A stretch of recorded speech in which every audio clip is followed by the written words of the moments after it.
tiene todavía menos justificación. Nacho. Me gustaría preguntarle, doctora Neira, el 30 de enero ustedes decretan la emergencia de salud pública internacional y es en marzo cuando declaran la pandemia. ¿Hay mucha diferencia entre la emergencia de salud pública internacional y la pandemia?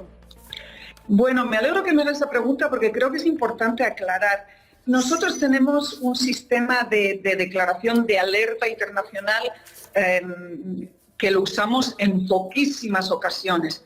Y esa ocasión fue efectivamente el 30 de enero, cuando se declara una emergencia de salud pública con preocupación, o sea, que tenga alcance internacional. Más allá de eso, no tenemos. Es evidente que en ese momento se llamó epidemia, porque no afectaba a todos los países. Con lo cual, lo que ocurrió en marzo, cuando se le pasa a llamar pandemia, es simplemente una cuestión semántica casi. Es decir, pasa a ser pandemia en el sentido que hay una afectación de un número de países alrededor del mundo. Pero no hay diferencia en cuanto a grado de alerta. El grado de alerta máximo se da en 30 de enero. Me parece, entonces, que, como usted dice, es una cuestión semántica. Por tanto, no hay diferencia entre la declaración del 30 de enero y la del 11 de marzo. Es lo mismo, salvo que los países aumentan, nada más. Exactamente. En realidad, el 11 de marzo no hubo declaración. Es simplemente cambiar el nombre, es decir, ahora ya sí que no es epidemia, sino pandemia. O sea, sigue siendo las dos cosas, es evidente. Pandemia significa a cuántos países afecta. Está claro que el 30 de enero no era una pandemia porque todavía el número de países afectados era muy limitado, pero era ya una emergencia internacional de salud pública a nivel máximo según el criterio de la Organización Mundial de la Salud. Pues doctora Neira, muchísimas gracias por aclararnos porque estamos hoy a vueltas de ese informe de la Guardia Civil sobre si había alerta o no había alerta de cara a la manifestación del 8 de marzo y está respondiendo Grande Marlaska, el ministro ahora mismo en el Congreso. Escuchamos. Mire, usted durante estos meses no se ha preocupado ni del tercer tramo de la Policía Nacional ni de la Guardia Civil para nada. Ahora habla de una equiparación real. Le he vuelto a decir que las fuerzas y cuerpos de seguridad casi no querían hablar de ese tercer tramo, viendo cuál es la situación de la mayor parte de la sociedad española, perdiendo y con dificultades económicas. Usted habla ahora de una equiparación real, evidente. No creo que ellos le sigan en ese sentido, porque ellos están viendo cuál es la realidad de la sociedad. Y la realidad de otros funcionarios públicos, la realidad de los funcionarios de prisiones a los que usted se refiere, hoy no lo ha hecho, la realidad de los funcionarios civiles, de los profesores, de los médicos, de los sanitarios que han estado ahí en primera línea y a los que usted olvida. Tenemos unas fuerzas y unos cuerpos de seguridad del Estado que no se merecen, desde luego, comentarios como los que usted ha expresado en este sentido. Y le diré, ya he anunciado la querella contra el secretario de Estado y la directora de la Guardia Civil. Mire, unos excelentes profesionales a los que tienen todo mi apoyo y rindo aquí. Gracias, señor ministro.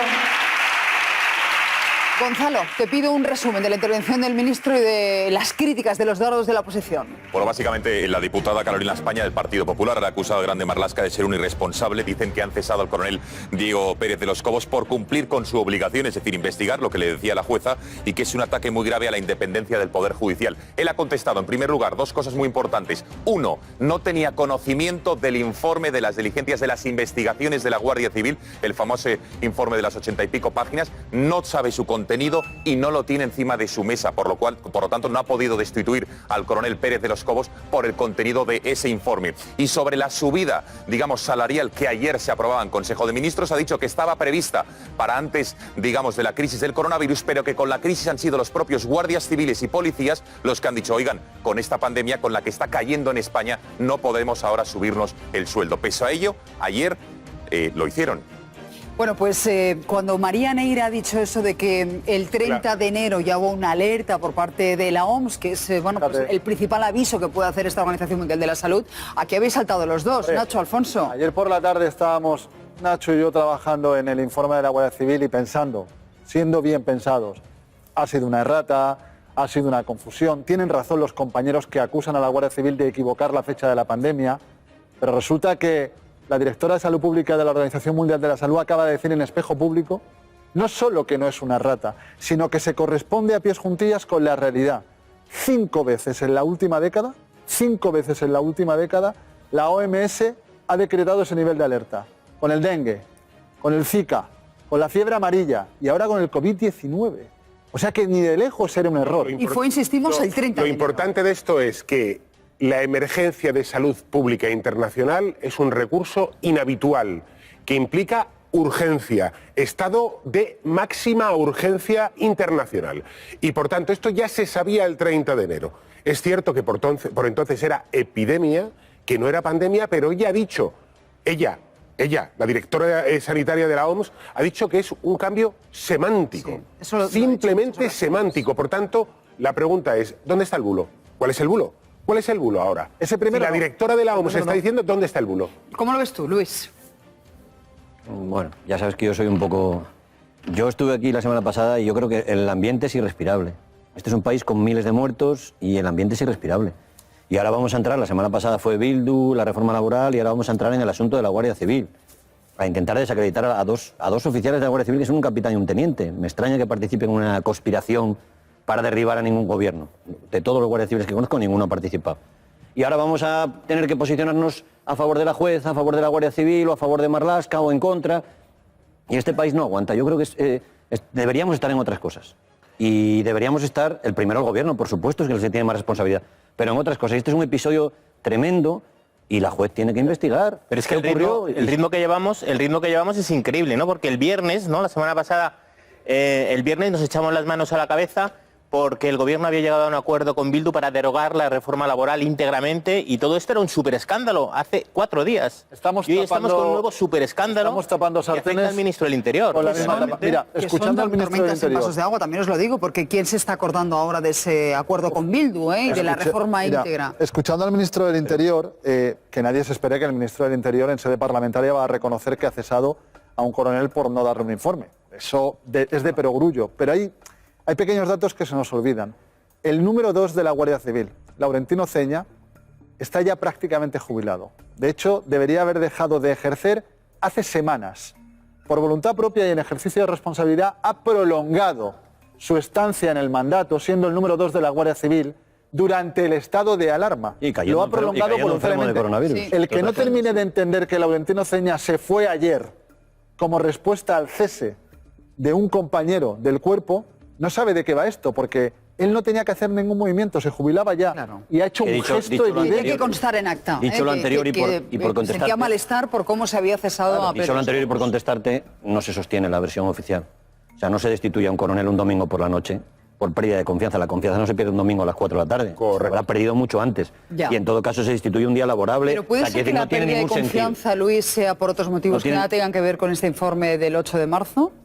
¿Y no lo convocas en la sede del Ministerio del Interior o vas tú a verlo personalmente? ¿No merece un coronel de la Guardia Civil que tu ministro o tu directora general tenga una reunión contigo? ¿Te refieres al asunto de Catalán? Os lo digo porque Pedro de los Cobos es el primero que está diciendo, bueno, pero si yo no tenía por qué conocer el contenido de este informe, yo no tenía datos, es decir, que de alguna manera se le ha posicionado a él como alguien muy determinante en un informe donde ni pinchaba ni cortaba. Entonces me pregunto, ¿no puede ser que hubiese otros muchos motivos por los cuales el ministro no confiara en su comandante en Madrid y que ha aprovechado, coronel, que ha aprovechado ahora para hacer una... El argumento de Luis es irrefutable. Noche. Exacto, es Insisto, que tú el domingo 4 días después de que se entregue un informe. ¿Cuántos coroneles ha destituido Marlaska? ¿Ha destituido 2?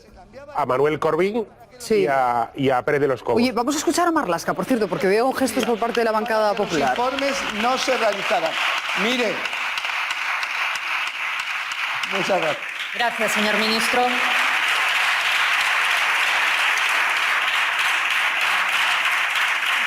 Venga, que lo hemos pillado ya terminando, pero... Bueno, sí, no, ha vuelto a negar la existencia de, o que él tuviera... Dice que el informe lo tiene la jueza, que es donde tiene que estar, que no hay ningún tipo de injerencia judicial y que en ningún momento él ha tenido acceso a ese informe. No solo no lo ha visto, sino que no sabe lo que contiene y por ello ha vuelto a negar que el cese de Pérez de los Cobos haya sido como consecuencia de la existencia y las pesquisas. No es habitual que toda la bancada socialista y también de Unidas Podemos se ponga en pie para aplaudir al ministro. La pregunta es que haya desbloqueado usted la equiparación salarial que tanto le costó a Ciudadanos introducir en el año 2018 en los presupuestos del Partido Popular. Mire, se lo debían ustedes ya desde ese momento. Lo que, sin embargo, nos parece una auténtica indignidad en una cosa tan importante para las familias de estos trabajadores, de estos funcionarios del Estado, es que le utilice usted como cortina de humo para que no nos fijemos, o pretenda usted que no nos fijemos en el cese del coronel Diego Pérez de los Cobos. Mire, en diciembre del año 2019 dijeron ustedes que no iban a acometer esta equiparación salarial hasta que no hubiera presupuestos. En febrero del año 2020 el Gobierno vetó